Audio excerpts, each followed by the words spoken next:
Le Maroc est un cas à part. C'est l'une des monarchies les plus vieilles du monde, plus ancienne que la britannique. Le roi régnant n'est pas issu d'un coup d'État. Les Marocains disent qu'on est mieux chez eux que dans les autres pays arabes.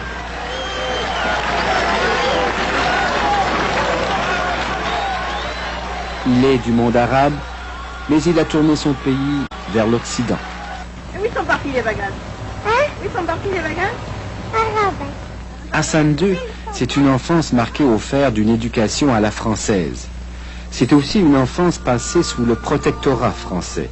Désigné prince héritier, il n'a pas encore 20 ans lorsqu'il va en France demander l'indépendance. C'est considéré qu'à la base de tout système diplomatique qui pourra unir le Maroc et la France, il doit préexister comme une condition sine qua non une interdépendance de cœur. C'est celle-là qui conditionnera toutes les autres. En 1956, le Maroc obtient son indépendance. Le peuple voue une affection sincère au roi Mohamed V. Le prince Moulay Hassan sera le complice et l'homme de confiance du roi. En 1961, Mohamed V meurt. Désemparé, il dira plus tard qu'il a dû à la fois enterrer un père et un prince héritier qui ne pensait jamais accéder au trône. C'est un père que j'adorais parce que nous étions devenus, avec tout le respect que l'on doit à son père et à son roi, nous étions devenus comme de très grands amis. Et au fur et à mesure que l'âge, que le temps passait, la différence d'âge qui était de 20 ans diminuait naturellement.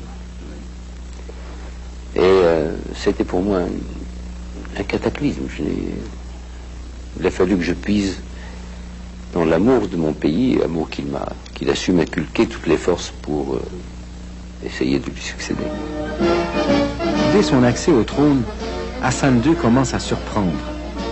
Contrairement aux autres pays du tiers-monde, il instaure le multipartisme.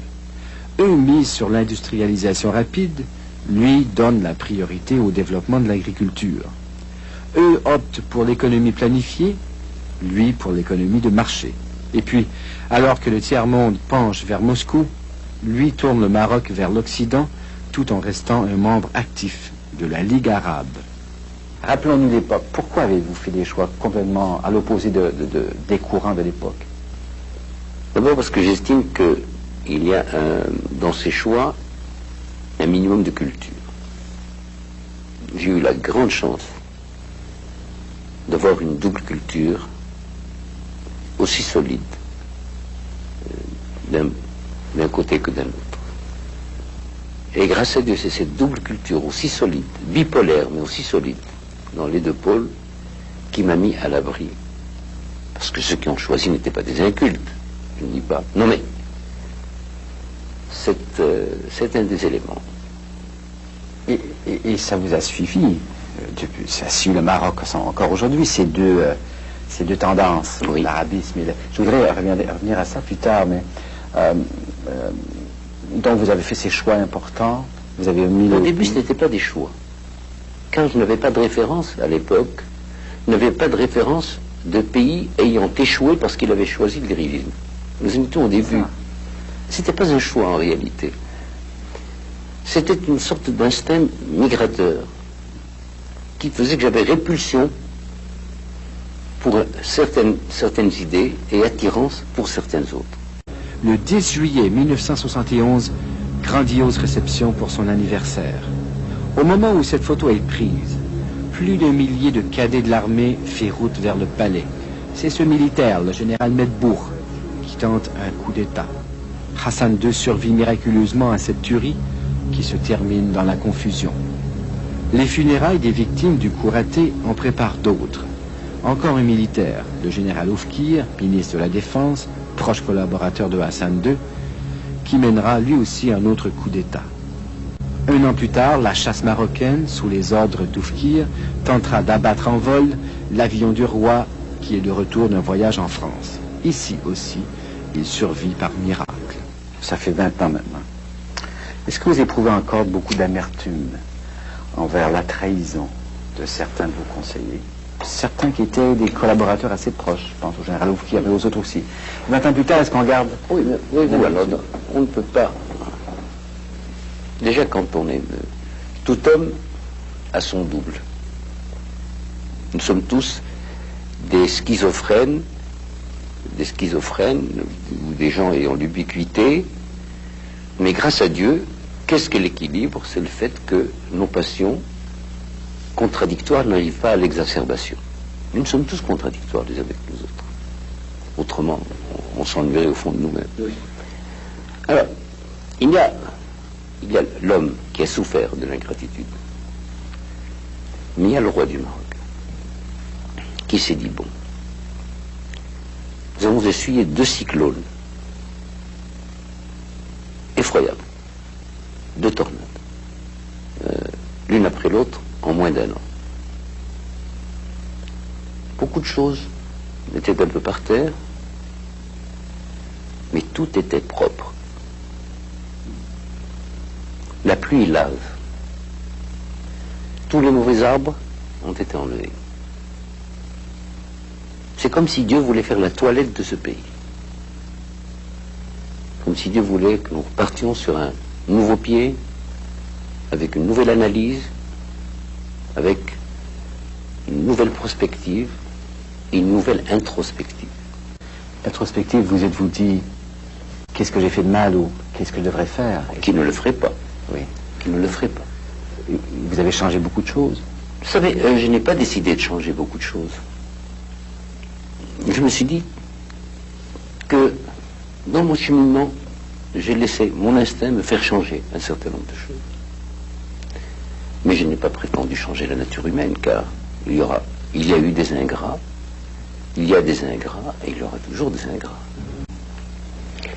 J'estime que les meilleures démocraties sont celles qui se mettent à l'abri, tout en étant dans le multipartisme, qui se mettent à l'abri d'un pluralisme échevelé.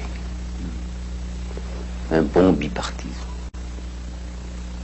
Avec ses nuances, d'un côté comme d'un autre, qui amène l'alternance d'elle-même.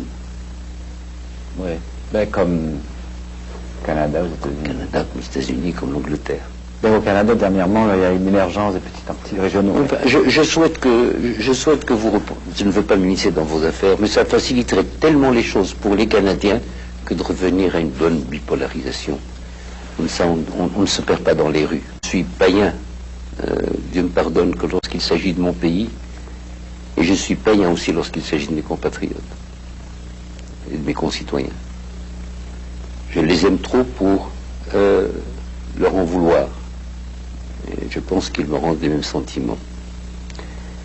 Disons que ce n'est pas encore le moment.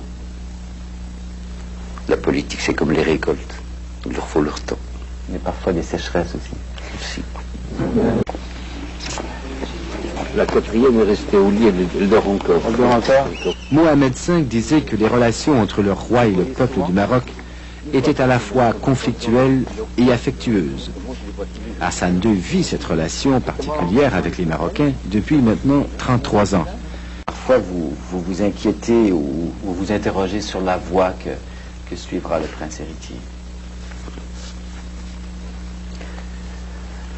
Vous savez, il y a plusieurs écoles dans ce domaine, mais pour celle, lorsqu'il s'agit d'un père, il n'y a qu'une seule école. On est toujours là, attentif, en disant, je souhaite qu'il fasse un bon parcours. Je passe mon temps à lui dire une chose, parce qu'il n'est pas facile de succéder à Mohamed V. Je passe mon temps à lui ressasser cette phrase de Pascal, le style, c'est l'homme. Je dis, je n'aurais pas dévié de ce qu'aurait fait mon père, que Dieu ait son âme. Mais je l'aurais fait à ma façon. En essayant de singer mon père, parce que je l'aurais singé, je l'aurais pas imité. Il avait son style à lui. J'aurais certainement tout raté, je m'excuse du terme. Ce qui est important, c'est le but, la façon éducative et vertueuse. Mais le style, c'est l'homme.